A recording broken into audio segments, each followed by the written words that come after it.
رہی جو شام کے زندہ میں ایک زمان، وطن میں آج وہی دل ملول آتے ہیں۔ ارے نظر جھکا لو گے بندے بطول آتی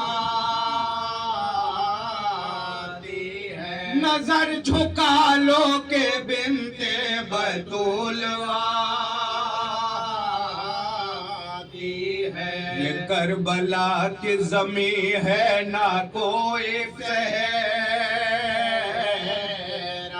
ہے، نہ رسیاں نہ سیری نہ کوئی پہرا ہے۔ عجیب کرب کے عالم میں بنت زہرا ہے، ہمیں ہے آنکھوں میں آنسو اداس چہرہ ہے۔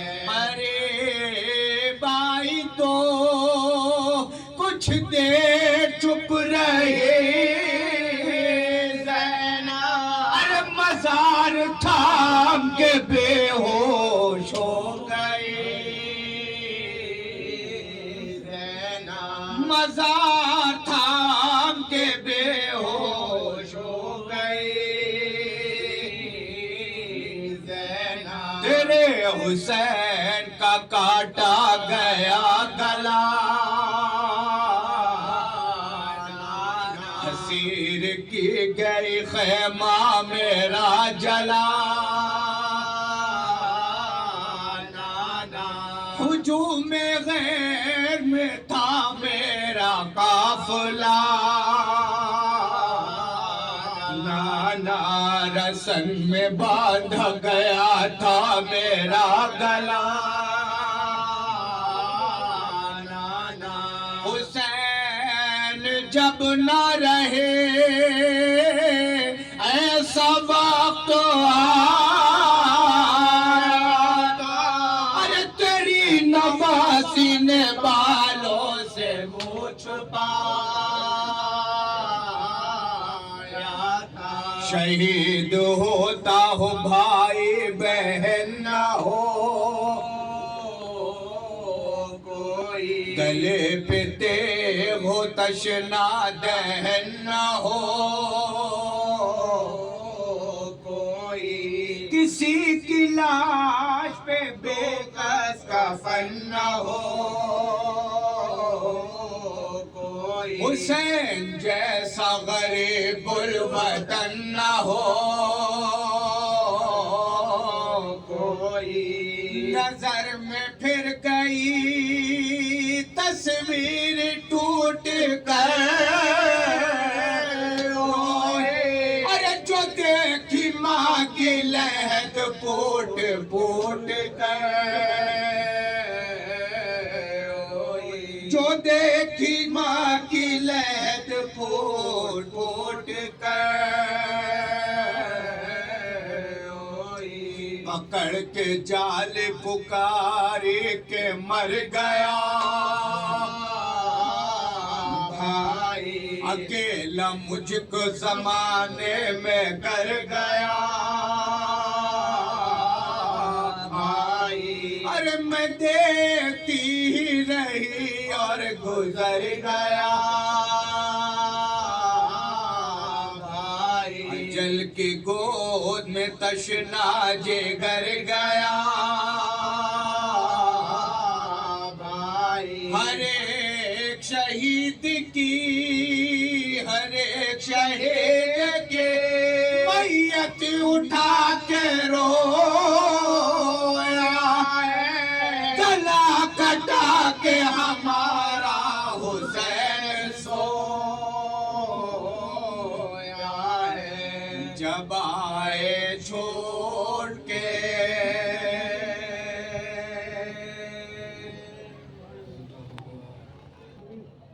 چونکہ آج کے یہ اہتمام اور آج کی شب منصوب ہے غازی الفضیلت علیہ السلام کے، لہٰذا میں 4 مصرے پیش کرتا ہوں۔ کہ عباس کی تلوار ہے عباس کے بازو، عباس کی تلوار ہے عباس کے بازو، شبیر کا انکار ہے عباس کے بازو، عباس کی تلوار ہے عباس کے بازو، شبیر کا انکار ہے عباس کے بازو، اور بازو میرے عباس کے کاٹو گے کہاں تک، بازو میرے عباس کے کاٹو گے کہاں تک، یہ سارے عزادار ہیں عباس کے بازو، بازو میرے عباس کے کاٹو گے کہاں تک، یہ سارے عزادار ہیں عباس کے بازو۔ بلند ترین نعرے صلوات پڑھیں۔ اللہم صلی اللہ محمد و آل محمد۔ سلام کے چند اشعار سماعت کر لیں کہ مطلع ہے صدیاں حسین کی ہے زمانہ حسین کا، صدیاں حسین کی ہے زمانہ حسین کا، اعلیٰ ہے کل جہان میں رتبہ حسین کا، اعلیٰ ہے کل جہان میں رتبہ حسین کا، اور کفر و نفاق شرک بدانجام ہے یزید، کفر و نفاق شرک بدانجام ہے یزید، بالا بلند کفر و نفاق شرک بدانجام ہے یزید، افضل بلند بالا ہے کنبہ حسین کا، افضل بلند بالا ہے کنبہ حسین کا، اور کربل کی تپتی ریت پہ شے نے تھا جو کیا، کربل کی تپتی ریت پہ شے نے تھا جو کیا، سب کچھ بچا لیا ہے وہ سجدہ حسین کا، سب کچھ بچا لیا ہے وہ سجدہ حسین کا، اور خطبے سے رسوا کر دیا جس نے یزید کو، خطبے سے رسوا کر دیا جس نے یزید کو، مانند ذوالفقار ہے بیٹا حسین کا، مانند ذوالفقار ہے بیٹا حسین کا، اور جنگ حبیب دیکھ کے بولی یہ کربلا، جنگ حبیب دیکھ کے بولی یہ کربلا، بھاری ہے سب جوانوں پہ بوڑھا حسین کا، بھاری ہے سب جوانوں پہ بوڑھا حسین کا، اور لنگر نیاز اور تبرک کی شکل میں، یہ حقیقت دیکھیے گا، لنگر نیاز اور تبرک کی شکل میں کھاتی ہے دنیا آج بھی صدقہ حسین کا، کھاتی ہے دنیا آج بھی صدقہ حسین کا۔ اور یہاں سے کچھ مصائب کے چند اشعار دیکھیے گا کہ کرب و بلا کے دشت میں اسلام کے خاطر، کرب و بلا کے دشت میں اسلام کی خاطر قربان ہو رہا ہے گھرانہ حسین کا، قربان ہو رہا ہے گھرانہ حسین کا، اور پانی جو شے نے مانگا تو اس کے جواب میں، پانی جو شے نے مانگا تو اس کے جواب میں ہاتھوں پہ منقلب ہوا بچہ حسین کا، ہاتھوں پہ منقلب ہوا بچہ حسین کا، اور نیزہ لئی نے مارا ہے کڑیل جوان کو، نیزہ لئی نے مارا ہے کڑیل جوان کو، ارے برچھی سے چھت گیا ہے کلیجہ حسین کا، برچھی سے چھت گیا ہے کلیجہ حسین کا، اور کرب و بلا کی جنگ میں شبر کی شکل میں، کرب و بلا کی جنگ میں شبر کی شکل میں پامال ہو رہا ہے بھتیجا حسین کا، پامال ہو رہا ہے بھتیجا حسین کا۔ اور غازی ابو الفضل کے حوالے سے مصائب کے شعر کے، خیموں میں پھر آتش کی صدائیں کبھی نہ ہو، خیموں میں پھر آتش کی صدائیں کبھی نہ ہو، دریا پہ قتل ہو گیا سکا حسین کا، دریا پہ قتل ہو گیا سکا حسین کا، اور آل نبی کا ذکر ولایت صدا کرو، آل نبی کا ذکر ولایت صدا کرو، لکھو ہر ایک روز ہی نوحہ حسین کا۔ آئیے میں بڑے ادب و احترام سے گزارش کر رہا ہوں بہترین لب و لہجے کے مالک عالی جناب مولانا کامران حسین صاحب قبلہ غازی پور کی خدمت میں تشریف لائے، رونق افروز منبر ہوں، اور اپنے نورانی و بیان سے خطابت سے مومنین کے قلوب کو منور آن۔ لوگ اچھے ادیب ہوتے ہیں، تیرے خطبوں کا فیض ہے زینب، آج ہم میں خطیب ہوتے ہیں۔ بلند ترین نعرے صلوات سے استقبال فرمائیں۔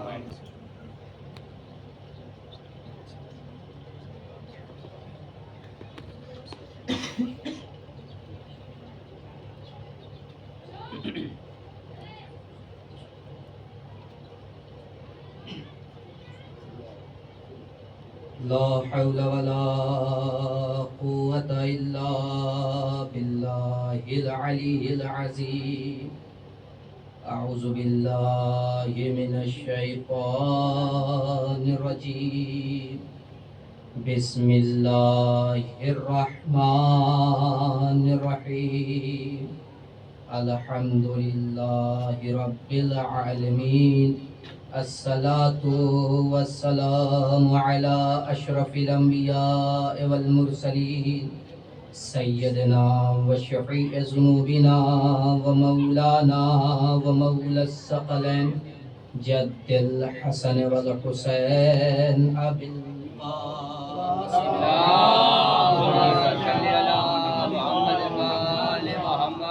وآله الطيبين الطاهرين المعصومين المظلومين المنتخبين المنتجبين ولعنة الله على أعدائهم أجمعين أما بعد فقد قال الله تبارك وتعالى في كتابه الكريم بسم الله الرحمن الرحيم إن شر الدواب عند الله الصم البكم الذين لا يعقلون.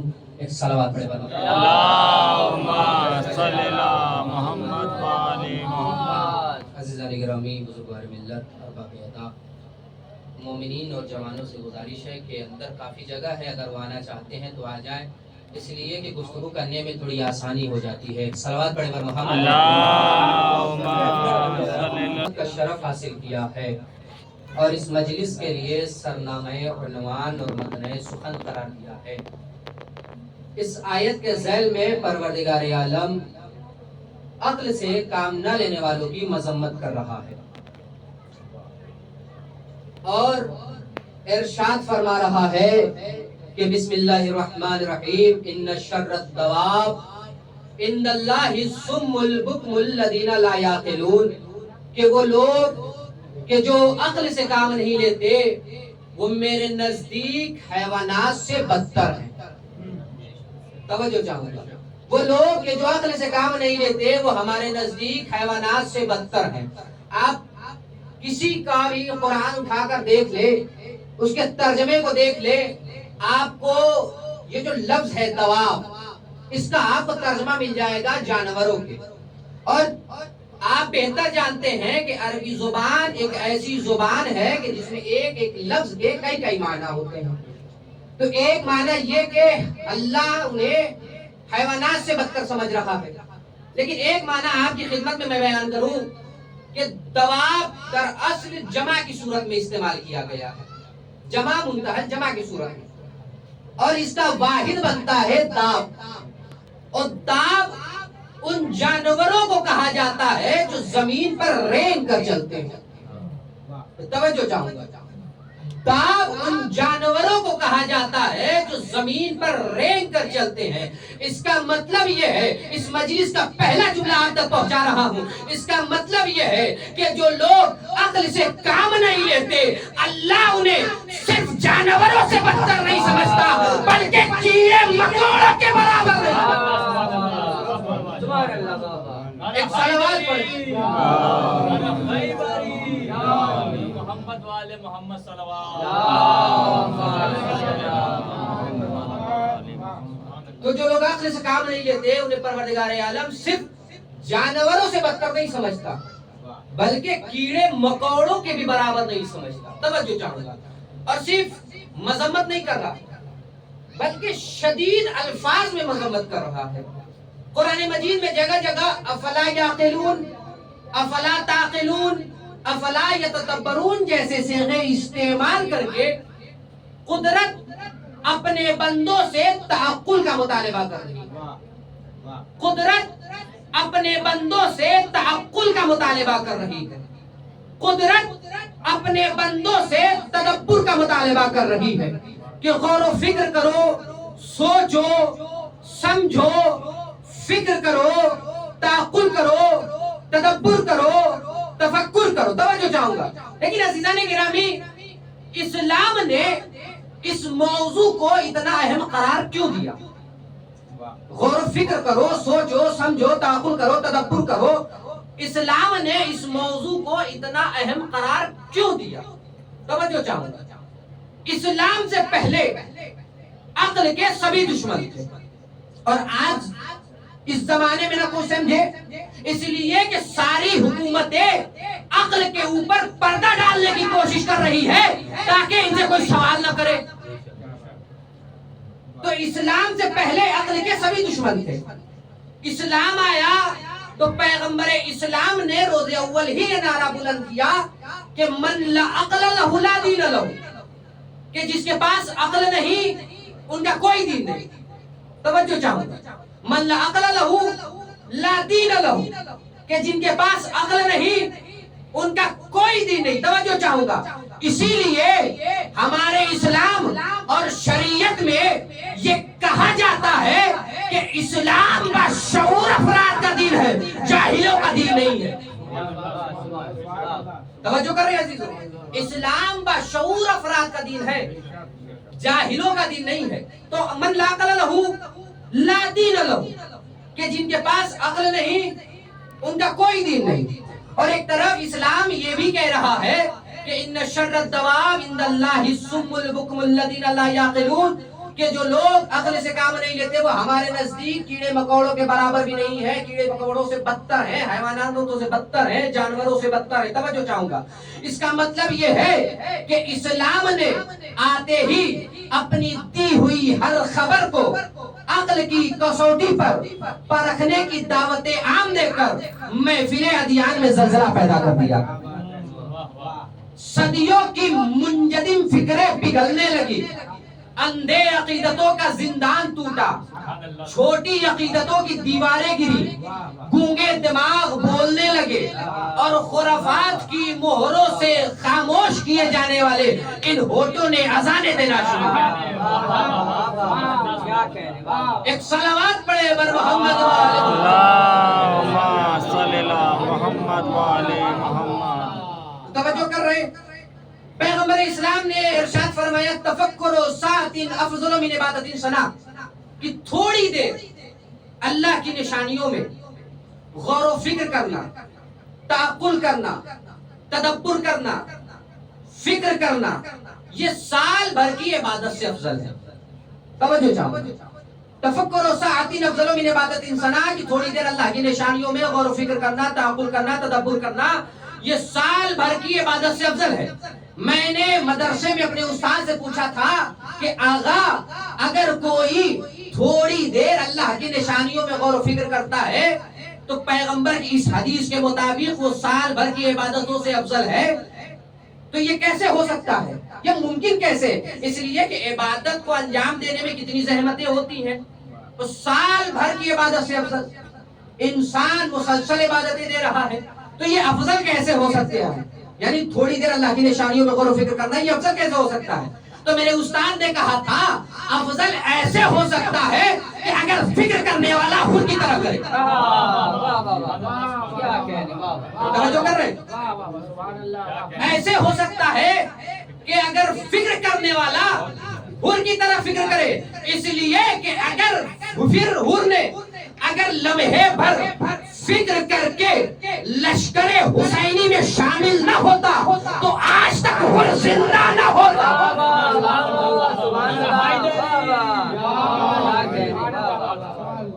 صلوات پڑھے بر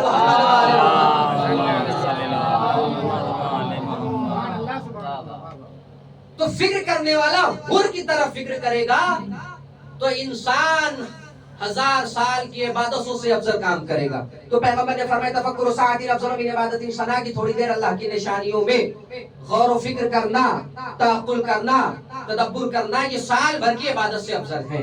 توجہ چاہوں گا، امام سجاد نے ارشاد فرمایا، ایک صلوات پڑھے محمد والے، کہ انسان کے وجود میں عقل کی وہی حیثیت ہے جو ایک چراغ کی حیثیت ہوتی ہے. چراغ کی حیثیت کیا ہے؟ چراغ کے بغیر گھر اندھیرا ہوتا ہے، گھر میں نور نہیں ہوتا، گھر اندھیری تاریکیوں سے مزین ہوتا ہے، اس میں نور نہیں ہوتا، اجالا نہیں ہوتا، اندھیرا ہوتا ہے. اور انسان کی جو عقل ہے وہ اس کا کام کرتی ہے، یعنی کہ انسان کی عقل کے بغیر انسان کے وجود کی کوئی حیثیت نہیں ہوتی. توجہ چاہوں گا، تو جب اللہ نے یہ ہمیں عقل جیسی عظیم نعمت عطا کی ہے تو اس کی حفاظت کی ذمہ داری بھی ہم ہی کو دی ہے. توجہ چاہوں گا، اللہ نے یہ عقل جیسی عظیم ہمیں عطا کی ہے جس کی بنیاد پر انسانوں کو اشرف المخلوقات بنایا ہے، تمام مخلوقوں میں سب سے اشرف بنایا ہے، اور انسان تعریف کے جو قائل ہے، قابل ہے، وہ اسی عقل کی بنیاد پر ہے۔ تو اس عقل کی بھی حفاظت انسانوں کے ذمہ دے، انسان اس عقل کی حفاظت کرے گا۔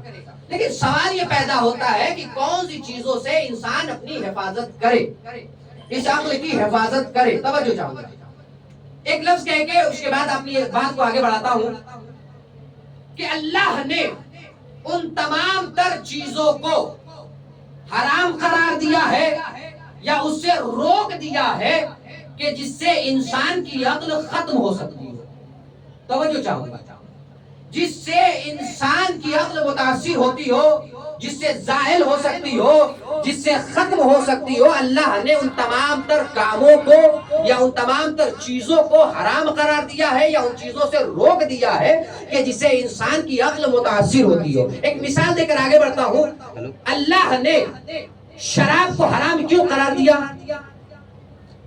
اس کے نام کی وجہ سے، یا اس کی صفت کی وجہ سے، یا اس کی ذائقے کی وجہ سے، یا اس کے رنگ کی وجہ سے اللہ نے شراب کو حرام کیوں قرار دیا؟ توجہ چاہوں گا، اللہ نے شراب کو حرام اس لیے قرار دیا ہے کہ شراب کا جو پہلا حملہ ہوتا ہے وہ انسان کی عقل پر ہوتا ہے، جس سے انسان کی عقل متاثر ہو جاتی ہے، جس سے انسان کی عقل ختم ہو جاتی ہے، جس سے انسان کی عقل برباد ہو جاتی ہے، جس سے انسان کی عقل ختم و تباہ و برباد ہو جاتی ہے۔ توجہ چاہوں گا، تو اللہ نے شراب کو حرام قرار دیا اس لیے کہ انسان کی عقل ختم ہو سکتی ہے، متاثر ہو سکتی ہے۔ توجہ چاہوں گا، تو انسان، اللہ نے ان تمام تر چیزوں کو حرام قرار دیا ہے یا ان چیزوں کو اور اس سے منع کر دیا ہے کہ جس سے انسان کی عقل ختم ہو سکتی ہے۔ توجہ چاہوں گا، اب آئیے امام کی زبان سنتے ہیں کہ عقل کی کن چیزوں سے حفاظت کرنی ہے۔ یہ ایک میں نے نارملی چیزیں بیان کی ہے جو آپ تک پہنچائی ہے، لیکن آئیے امام کی زبان سے سنتے ہیں کہ مولا وہ کون سی چیزیں ہیں کہ جس سے ایک انسان عاقل کے لیے ضروری ہے کہ اپنی عقل کی حفاظت کرے۔ توجہ چاہوں، لیکن اس سے پہلے ایک روایت آپ کی خدمت میں پہنچاؤں، اصول کافی کی پہلی روایت کہ جس میں امام فرماتے ہیں کہ لما خلق اللہ الآدم، جب اللہ نے آدم کو خلق کیا اور اس روئے زمین پر بھیج دیا ترک اولا کی بنیاد پر، تو بتائے جبرائیل آدم، جناب جبرائیل اللہ کے حکم سے جبرائیل کے پاس آئے، آدم کے پاس آئے، اور آنے کے بعد جبرائیل نے آدم سے کہا یا آدم ہو انی امرتو، اے آدم مجھے یہ حکم دیا گیا ہے کہ ان اخیرک واحدتن من الثلاث، کہ اے آدم مجھے یہ حکم دیا ہے، اللہ نے مجھے یہ حکم دیا ہے کہ ان تین چیزوں میں سے کسی ایک چیز کو آپ کے حوالے کرو، مگر شرط یہ ہے کہ ان تین چیزوں میں سے کسی ایک شے کا انتخاب آپ کریں۔ توجہ چاہو، آدم نے کہا یا جبرائیل وما الثلاث، اے آدم پہلے یہ تو بتاؤ کہ وہ تین چیزیں ہیں کیا کہ جن میں سے مجھے انتخاب کرنا ہے۔ تو جبرائیل نے کہا یا آدم ہو العقل والحیاء والدین، اے آدم پہلی چیز عقل ہے، دوسری چیز حیا ہے، تیسری چیز دین ہے۔ اب آدم کے سامنے تین چیزیں ہیں، انتخاب کسی ایک شے کا کرنا ہے۔ اچھا اس مقام پر ہم اور آپ ہوتے تو کیا کرتے؟ اگر تین چیزوں ملے اور اس میں سے صرف ایک ہی انتخاب کرنا ہو تو اس مقام پر ہم اور آپ کیا کرتے؟ اکثر اس مقام پر جب میں یہ روایت پڑھتا ہوں تو اپنی بات کرتا ہوں کہ اگر میں اس مقام پر ہوتا تو آگے بڑھ کر دین کو لے لیتا، اس لیے کہ ہم یہ سمجھتے ہیں کہ دین ہے تو سب کچھ ہے، دین نہیں تو کچھ بھی نہیں، اس لیے کہ دین ایک ایسا سرحد ہے، ایک ایسا سرکل ہے کہ جس کے دائرے میں رہ کر ہمیں تمام تر کاموں کو انجام دینا ہوتا ہے، لہٰذا میں تو آگے بڑھ کر دین کو لے لیتا۔ لیکن عزیزان گرامی یاد رکھیے گا کہ آدم ہے معصوم، اور معصوم کا کوئی کام حکمت سے خالی نہیں ہوتا۔ آدم نے غور و فکر کیا کرنے کے بعد کہا یا جبرائیل انی قد اخترت العقل، اے جبرائیل میں نے ان تینوں چیزوں میں سے عقل کا انتخاب کیا۔ اب عقل کا انتخاب ہوا، جبرائیل متوجہ ہوئے حیا اور دین کی طرف اور کہا انصرف، تم دونوں واپس جاؤ۔ روایت یہ کہتی ہے کہ حیا اور دین ایک زبان میں ہو کر جبرائیل سے کہتے ہیں جبرائیل ہم واپس نہیں جانے والے۔ جبرائیل نے کہا کہ تم واپس کیوں نہیں جانا چاہتے؟ تمہارا انتخاب نہیں ہوا۔ اللہ کا حکم یہ تھا کہ ان تینوں چیزوں میں سے کسی ایک شے کو آدم کے حوالے کرنا ہے اور وہ انتخاب آدم کریں گے۔ آدم نے عقل کا انتخاب کیا، تمہارا انتخاب نہیں ہوا، لہٰذا تم دونوں کو واپس جانا ہوگا۔ روایت یہ کہتی ہے کہ حیا اور دین ایک زبان میں ہو کر جبرائیل سے کہتے ہیں جبرائیل ہم واپس نہیں جانے والے، اس لیے کہ انا امرنا ان نکون مع العقل حیث کان، اس لیے کہ اللہ نے ہمیں یہ حکم دیا ہے کہ جہاں عقل رہے گی وہاں ہم رہیں گے۔ ایک صلوات پڑھے بر محمد و آل محمد۔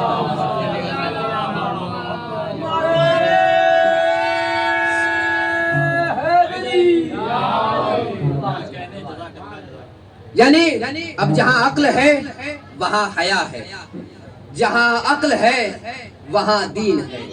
اب نہ جہاں عقل ہی ہو تو نہ وہاں حیا ہو سکتی ہے اور نہ دین ہو سکتا ہے۔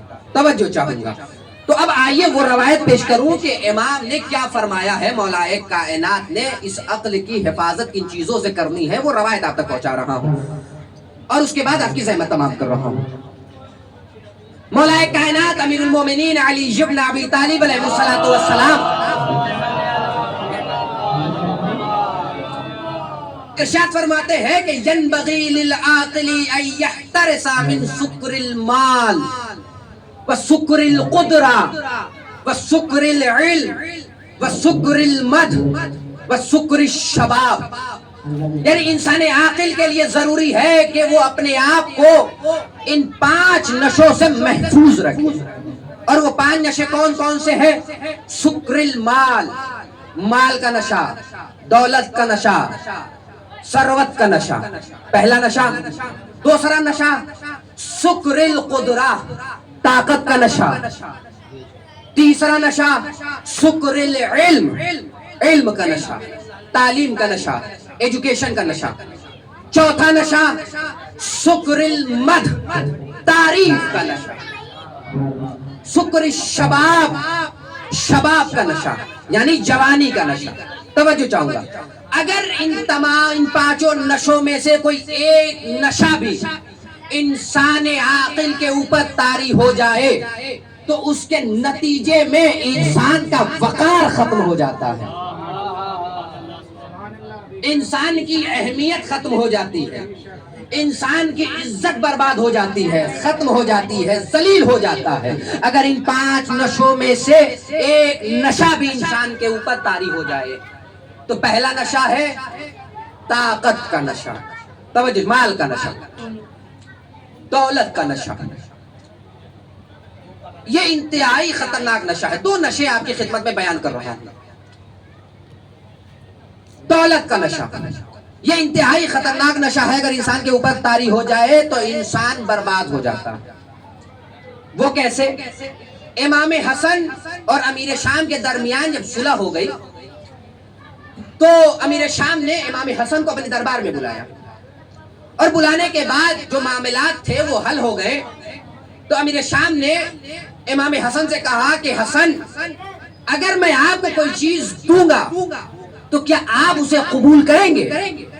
امام مسکرائے، شاید مسکرائے اس لیے رہے ہو کہ تیری یہ مجال کہ تو مجھے عطا کرے، ارے جو کچھ بھی دے گا مسلمانوں کا مال مسلمانوں کے امام کو دے گا۔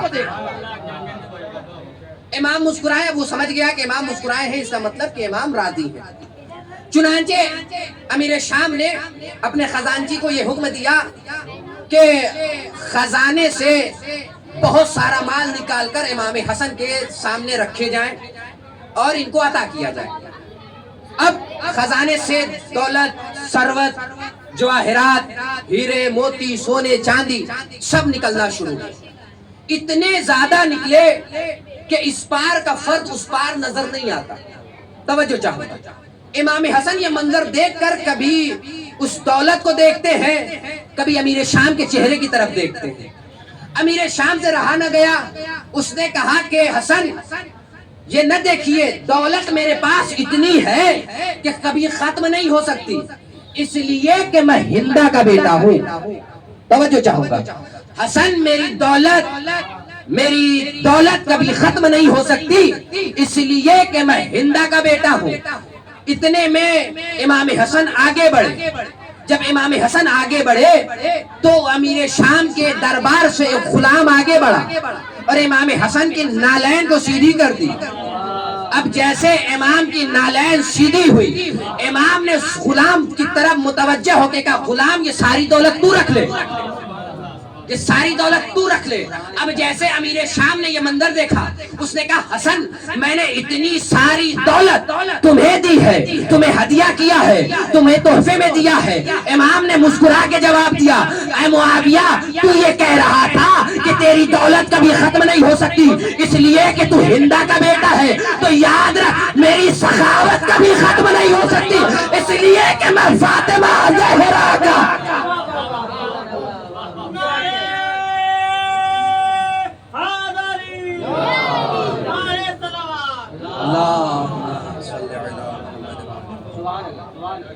میری سخاوت کبھی ختم نہیں ہو سکتی اس لیے کہ میں فاطمہ زہرا کا بیٹا ہوں. تو انسان کو اگر دولت کا نشہ طاری ہو جائے تو انسان کی عزت تباہ ہو جاتی ہے. دربار میں اتنا بڑا جملہ اگر امام کہہ رہے ہیں، سوچئے دربار کا حال کیا رہا ہوگا. تو انسان کی عزت تباہ ہو جاتی ہے، اس کا وقار ختم ہو جاتا ہے. دوسرا نشہ طاقت کا نشہ. اب یہ نشہ بیان کرنے کے بعد آپ کی زحمت کو تمام کرنے کی کوشش کروں گا. طاقت کا نشہ. ایام ادا چل رہے ہیں، آپ نے مسلسل دربار یزید کے ذکر کو سنا ہوگا اور اس تمام تر مناظر اور منظر کو دیکھا ہو سنا ہوگا ذاکرین سے. امام سجاد اہل حرم کو جب اسیر کر کے دربار میں لے جایا گیا ہے تو درباری یزید کے ہیں، حکومت یزید کی ہے، دولت یزید کی ہے، طاقت یزید کی ہے، تخت پر بیٹھا یزید ہے، درباری اس کے ہیں، درباری میں جتنے بیٹھے افراد ہیں وہ اس کے ہیں، اس کی تعریف کرنے والے ہیں. امام سجاد کے ہاتھوں میں ہتھکڑی، پیروں میں بیڑی، گلے میں خاردار توق. امام سجاد قافلہ سالار بن کر یزید کے دربار میں پہنچے ہیں. اب جب دربار میں پہنچے ہیں تو یزید تخت پر بیٹھا ہوا ہے. اس نے پہلا سوال ہی سید سجاد کی طرف مخاطب ہو کر کیا ہے کہ یہ فرد کون ہے جس کے ہاتھوں میں ہتھکڑی ہے، پاؤں میں بیڑی ہے، گلے میں خاردار توق ہے. درباریوں نے بتایا کہ یہ حسین کے بیٹے علی ہیں. تو یزید نے کہا کہ کیا علی حسین کے بیٹے علی، تو کیا انہیں کربلا میں قتل نہیں کیا گیا؟ مجھے تو خبر ملی تھی کہ حسین کے بیٹے علی کو قتل کیا گیا ہے. تو درباریوں نے بتایا کہ نہیں قتل کیا گیا ہے، مگر جنہیں قتل کیا گیا ہے وہ علی 18 برس کے تھے کہ جنہیں علی اکبر کہا جاتا ہے، اور ایک اور علی تھے کہ جو 6 مہینے کے تھے انہیں علی اصغر کہا جاتا ہے. یہ تیسرے علی ہیں جنہیں سید سجاد کہا جاتا ہے. اب جیسے ہی یزید نے یہ سنا کہ پہلے بیٹے کا نام بھی علی، دوسرے بیٹے کا بھی نام علی، تیسرے بیٹے کا بھی نام علی، اس نے فوراً کہا کہ تیرے بابا کو اور کوئی نام نہیں آتا تھا کہ پہلے بیٹے کا بھی نام علی، دوسرے بیٹے کا بھی نام علی، تیسرے بیٹے کا بھی نام علی، کیا حسین کو کوئی اور نام نہیں آتا تھا؟ اب جیسے سید سجاد کے سامنے یہ جملہ کہا گیا، سید سجاد نے اپنی ہتھکڑیوں کو سنبھالا، آگے بڑھا. یعنی سید سجاد زمانے کو پیغام دے رہے ہیں کہ جب بات نام علی پر آ جائے تو خاموش نہیں رہنا چاہیے. جب بات نام علی پر آ جائے تو خاموش نہیں رہنا چاہیے. سید سجاد آگے بڑھے اور بڑھنے کے بعد ایک جملہ کہا، یزید کیا تو نام علی کو معمولی سمجھ رہا ہے؟ کیا تو نام علی کو عام سمجھ رہا ہے؟ سن، میرے بابا کا پسندیدہ نام ہے علی. میرے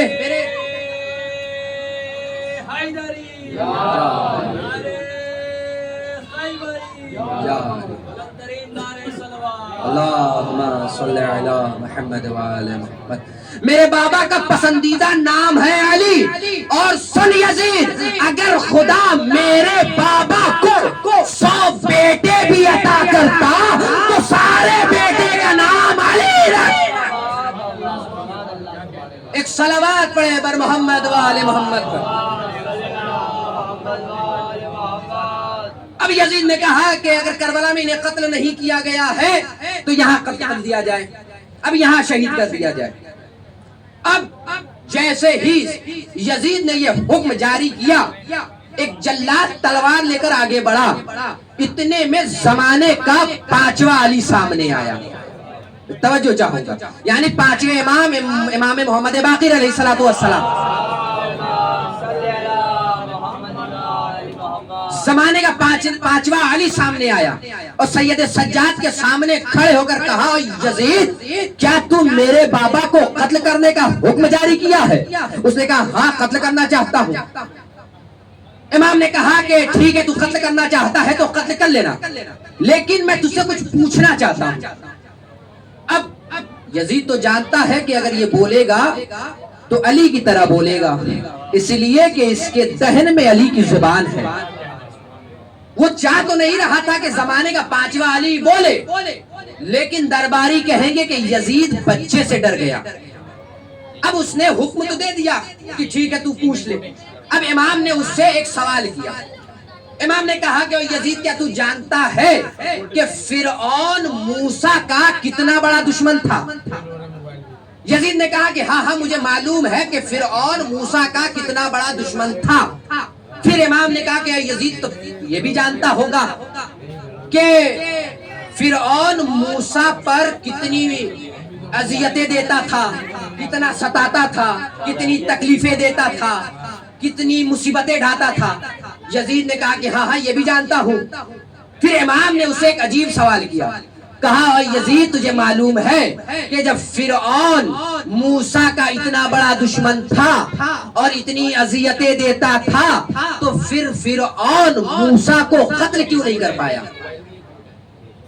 اب یزید نے کہا کہ یہ تو مجھے نہیں معلوم کہ فرعون جو اتنا بڑا دشمن تھا موسیٰ کا، جو اتنی اذیتیں پہنچاتا تھا موسیٰ پر، وہ موسیٰ کو قتل کیوں نہیں کر پایا، یہ تو مجھے نہیں معلوم۔ اب 5ویں علی نے کہا کہ اگر تجھے نہیں معلوم تو میں بتاتا ہوں۔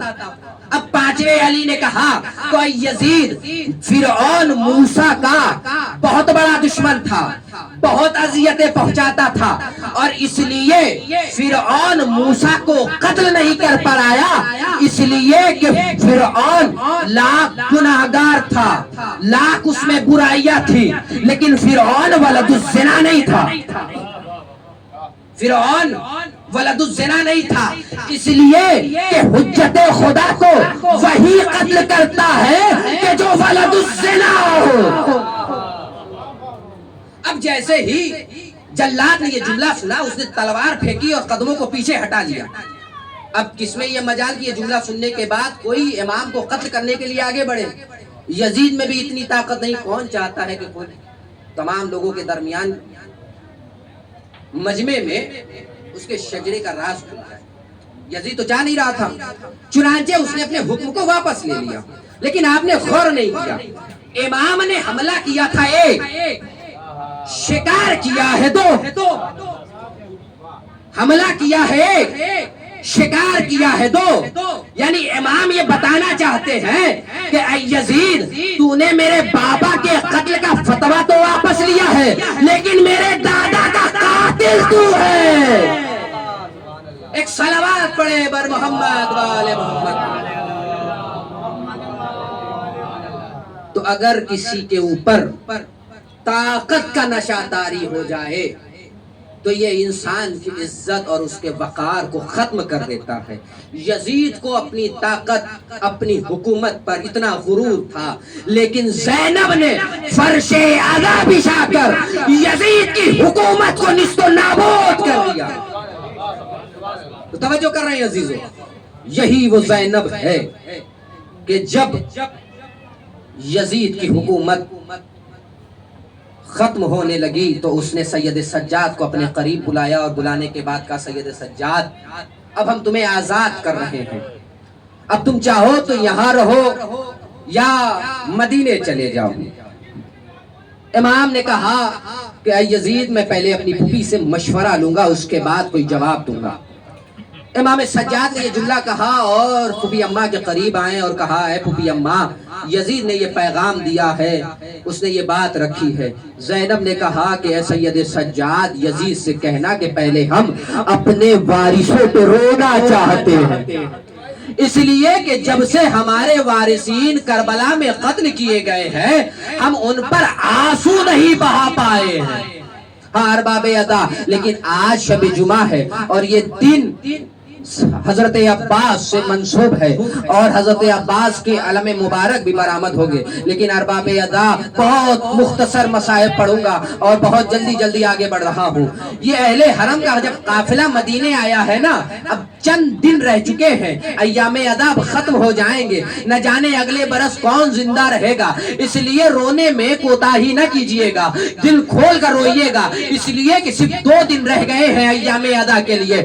ارباب ادا جب یہ قافلہ لٹا ہوا قافلہ مدینے آیا ہے اور بشیر آگے تھا، اس نے آوازیں دینا شروع کی، اے مدینے والو اب مدینہ رہنے کے قابل نہ رہا، اس لیے کہ 28 رجب کو جو مدینے سے قافلہ گیا تھا وہ قافلہ مدینے پلٹ کر آیا ہے، لیکن جب مدینے سے قافلہ جا رہا تھا، ارے قافلے کے ساتھ ساتھ حسین موجود تھے، اکبر موجود تھے، اولو محمد موجود تھے، ارے 6 مہینے کا بچہ علی اصغر موجود تھا، لیکن یہ قافلہ واپس آیا ہے، لیکن قافلہ لٹ چکا ہے، یہ قافلہ اسیر ہو چکا ہے۔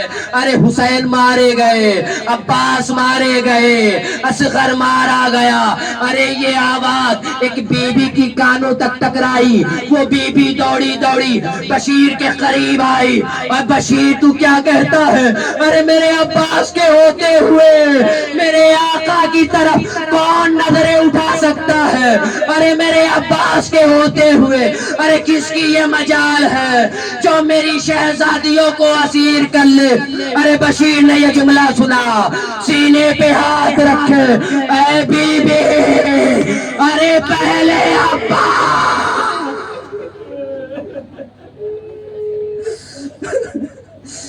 ارے بشیر بی بی پہلے میرا تیرا عباس مارا گیا ہے، اس کے بعد حسین شہید کر دیے گئے ہیں۔ ارباب ادا یہ ام البنین جنت البقیع میں روز جاتی تھی، قبر کے نشان بناتی تھی، اے عباس میں تیرا ماتم نہیں کروں گی، اے لال میں تیرا ماتم نہیں کروں گی، ایک نشان قبر بناتی تھی اور کہتی ہے میرے آقا حسین میں آپ پہ روؤں گی۔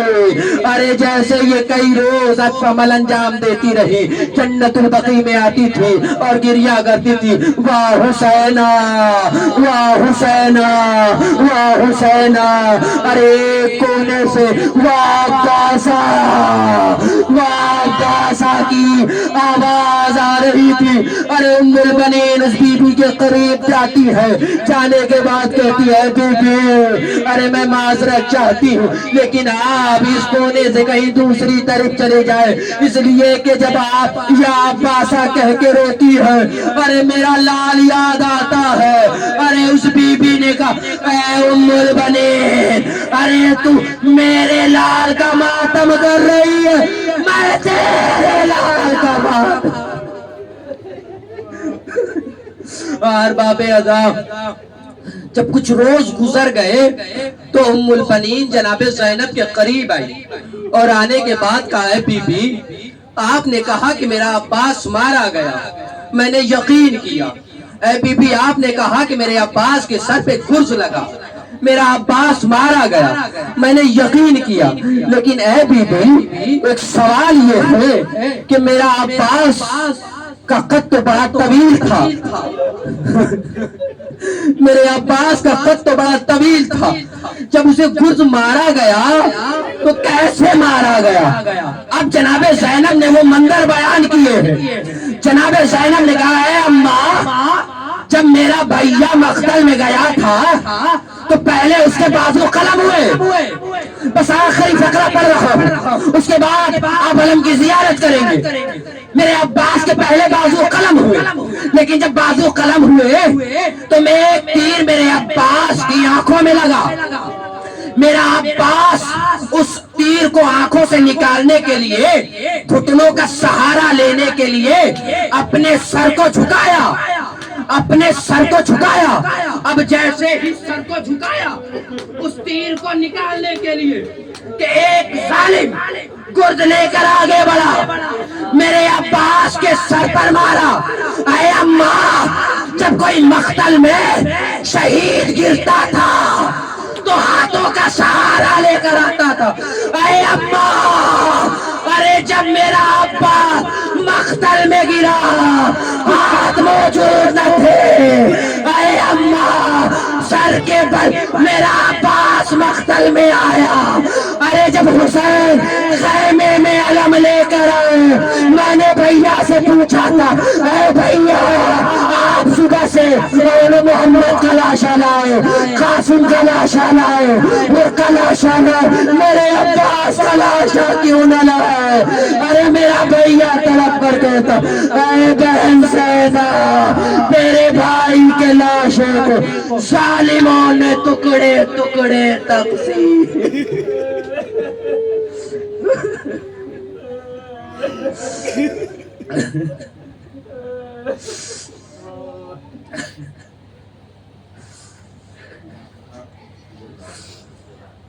انا للہ و انا الیہ راجعون۔ رضا بقضائہ و تسلیما لعمرہ۔ پروردگارہ تجھے محمد والے محمد کا واسطہ ہے، جہاں بھی عزادار ہیں پروردگارہ ان کی جان و مال و عزت و آبرو کی حفاظت فرما۔ پروردگارہ امام زمانہ کے ظہور میں تعجیل فرما۔ پروردگارہ جو آج کل ایران کے حالات اور شیعوں کے حالات چل رہے ہیں پروردگارہ انہیں بہتر بنا۔ پروردگارہ تجھے محمد والے محمد کا واسطہ ہے، جو غریب ہیں ان کی مدد کر۔ پروردگارہ تجھے محمد والے محمد کا واسطہ ہے، جو مقروض ہے ان کے